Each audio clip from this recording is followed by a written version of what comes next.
Red colour के button को दबा के सब्सक्राइब कीजिए और इस घंटे को विकार मरे मत जानियो जो भूबल में आग। तो अब इस दास के पास वो औषधि है सतनाम की।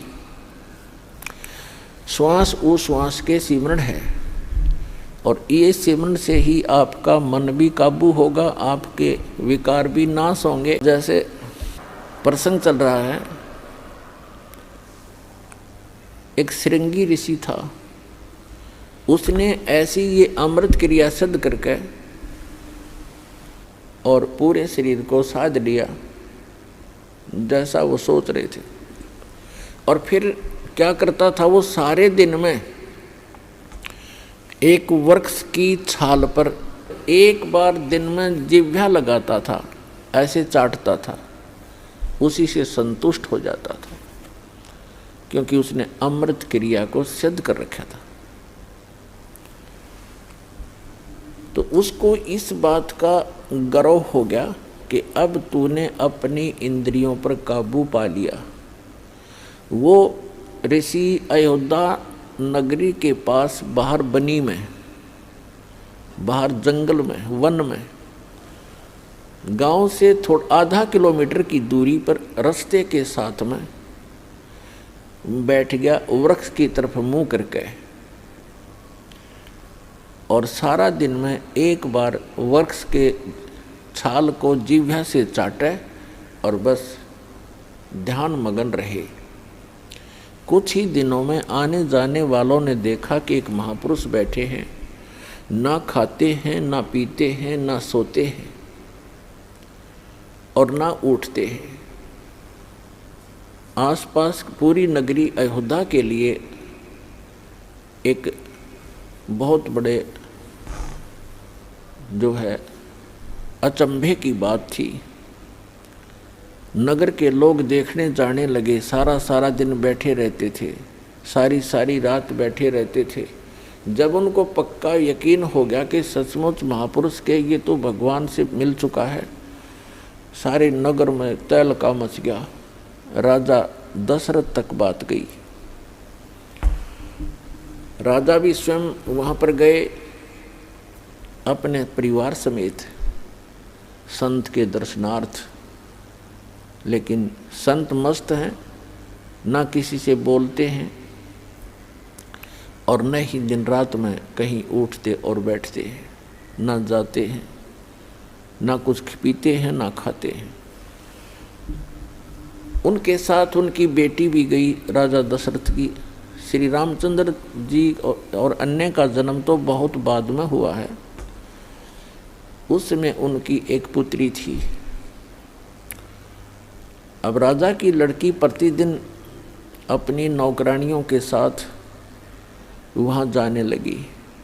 उसने किसी वैद्य को बुलाकर पूछा किसी व्यक्ति से कि ये ऋषि बात करे तब बात बने, कोई आशीर्वाद प्राप्त करें हम। तो एक वैद्य ने बताया कि जहाँ ये जिह्वा से चाटता है वहाँ पर मधु का लेप कर दिया जाए, यानी शहद लगा दिया जाए। अगले दिन उस राजा की लड़की दशरथ की बेटी ने ऐसा ही करवा दिया। जहाँ वो जिह्वा लगाता था वहाँ शहद लेप दिया थोड़ा सा। पहले दिन एक बार जिह्वा लगाता था, पहले वो उस दिन उसने 2-3 बार चाटा क्यों स्वादिष्ट लगा।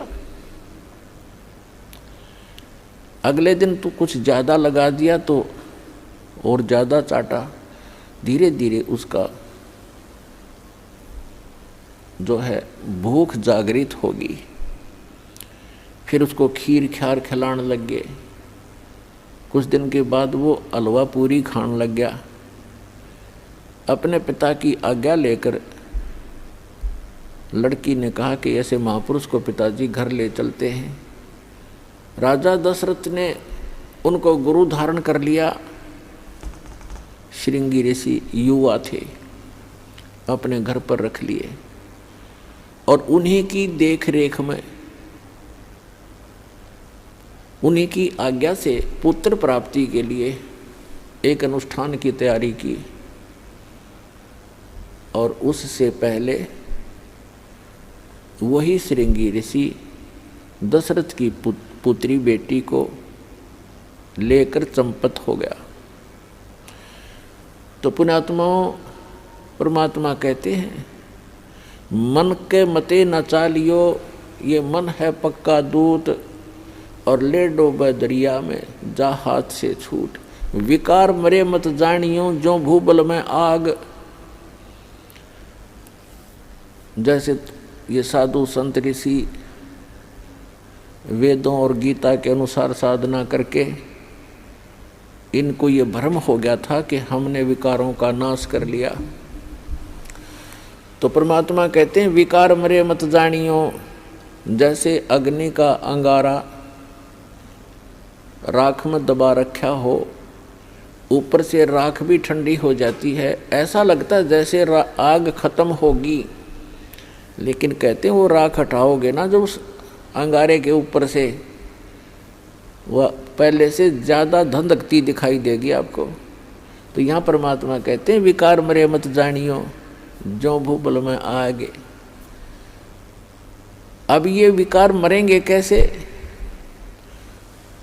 वो क्रिया वही हैं, लेकिन उनके अंदर जैसे श्वास उश्वास की क्रिया क्या चीज़ है, ये तो एक समझ लो सिरिंज है। सिरिंज में औषधि कौन सी जानी चाहिए, उस औषधि से रोग नाश होता है। सिरिंज के अंदर अन्य औषधि डालकर वैसी ही क्रिया करने से, इंजेक्शन लगाने से रोग नाश नहीं होगा जब तक उस रोग नाश की सही औषधि प्रयोग नहीं की जाएगी।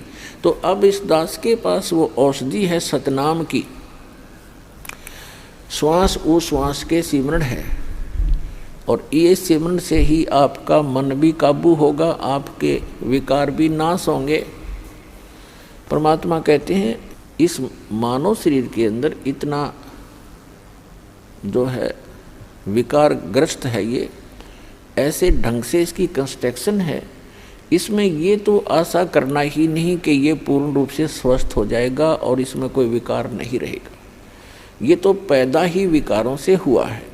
लेकिन इस भक्ति से, सत साधना से ये विकार ऐसे जकड़ दिए जाएंगे, ऐसे बांध दिए जाएंगे कि फिर ये हानि नहीं करेंगे। जैसे कोई पशु है और वो ऐसे फूंफा करता है, मार देता है, सींगों से मार देता, तो उसको बांध दिया जाता है टाइट रस्से तक।